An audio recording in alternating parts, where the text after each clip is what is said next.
Who do you see? When you look in the mirror, does your reflection look like me?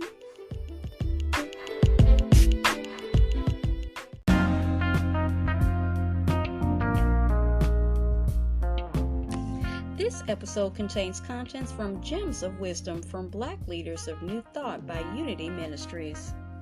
Hardcore Metaphysics by Reverend Galen McDowell. What do all founders and early teachers of the New Thought movement have in common? What is the common thread woven to the teachings of early writers in the New Thought community? I strongly believe it is what I call hardcore metaphysics.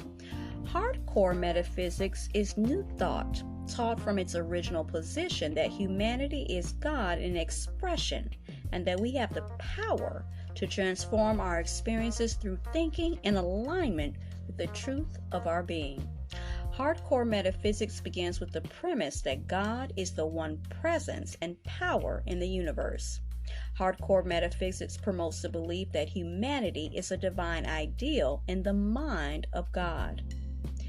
Through our conscious awareness, we can manifest the wholeness of God in our everyday existence.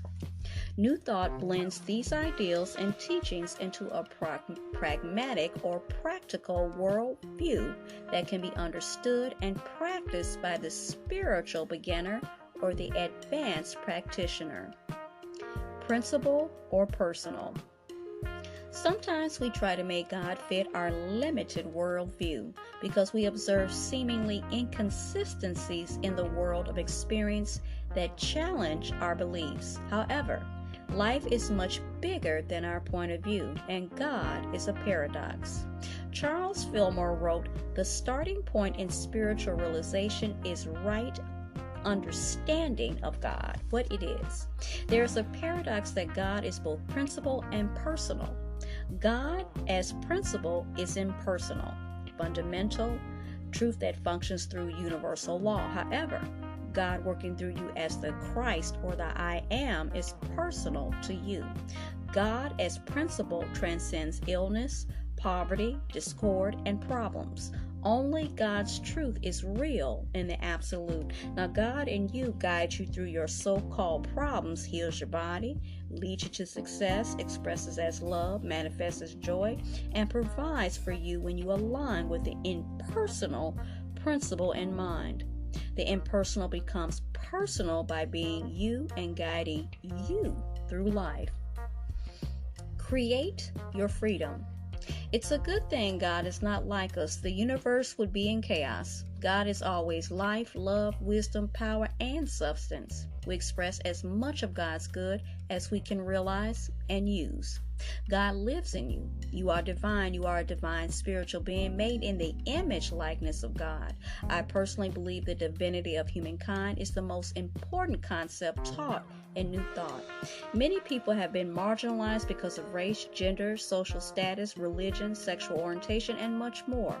When you realize the psychological damage that went along with the marginalization of people for centuries, you can understand what Dr. Carter G. Woodson conveys in the miseducation of the Negro when he writes, "If you can control a man's thinking, you do not have to worry about his actions. When you determine what a man shall think, you do not have to concern yourself about what he will do.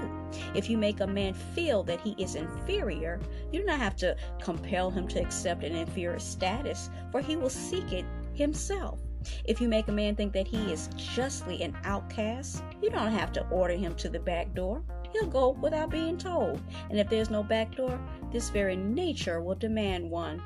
When you know who you are spiritually, you create your own freedom. Express the good."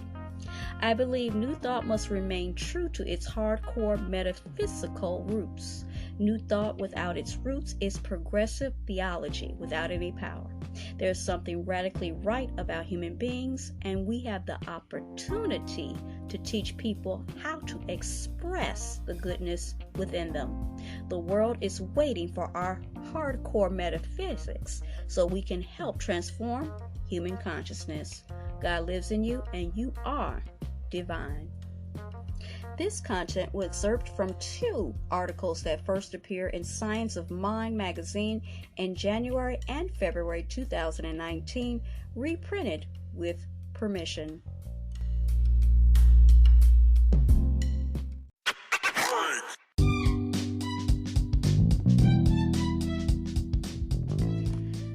This episode's content is from Gems of Wisdom from Black Leaders of New Thought by Unity Ministries. Still Teaching by Reverend Sandra Campbell about Reverend Ruth Mosley. When you learn, teach. When you get, give. Maya Angelou. Reverend Ruth Mosley was perhaps best known as founder of the Unity Urban Ministerial School in Detroit, where she served as executive director from 1979 to 2013. She also founded and led the Westside Unity Church until she retired. Even living in a care facility before her passing in 2020, she was still teaching how to unleash one's God-given potential. Giving sage advice to other residents, she shared her methods for connecting with Source, the God within, and emphasized the importance of spending time in communion with God, listening to that still, small voice within. God will speak through you and tell you what you need to know, said Reverend Ruth. While she acknowledges some may see this as difficult, she says it is simply being a spokesperson for God. That applies to everyone who sees a higher level of consciousness, who seeks it. I am God's mouth, I am God's ears. I share them with everyone I meet, Reverend Ruth said in an interview with Mark Hicks of Trust and TruthUnity.net, who is on the Urban School Board of Directors. In affirming those statements, she cautions that one can only share the truth they know. It is the truth that God has revealed through them. In her years of practicing the principles, Reverend Ruth said she learned to acknowledge God and the powerful lessons from the many trials and temptations the Spirit of the Lord brought her through. Those lessons empowered her to become a great pioneer for the Unity movement and into urban communities. Inspired to teach. Reverend Ruth Mosley's vision for the Unity Urban Ministerial School of Detroit was to train ministers to carry a message of hope and faith into inner cities. She based the school's mission on Isaiah 61:1. The Spirit of the Lord God is upon me because the Lord has anointed me. He has sent me to bring good news to the oppressed, to bind up the brokenhearted, and to proclaim the liberty to the captives.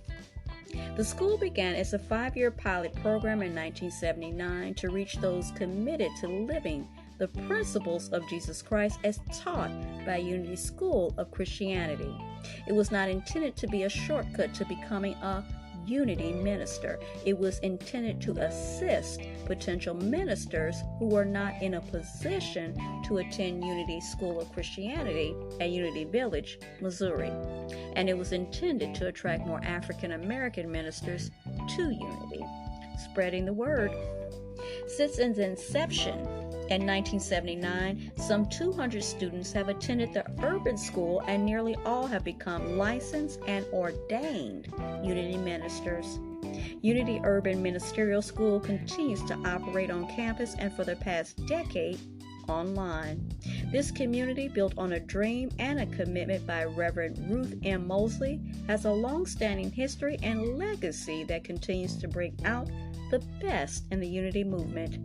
Just as the founder dreamed, students come to the urban school for their education and stay for the community. Read more about Reverend Ruth Mosley and the founding of the urban school at unity.org, Black Communities.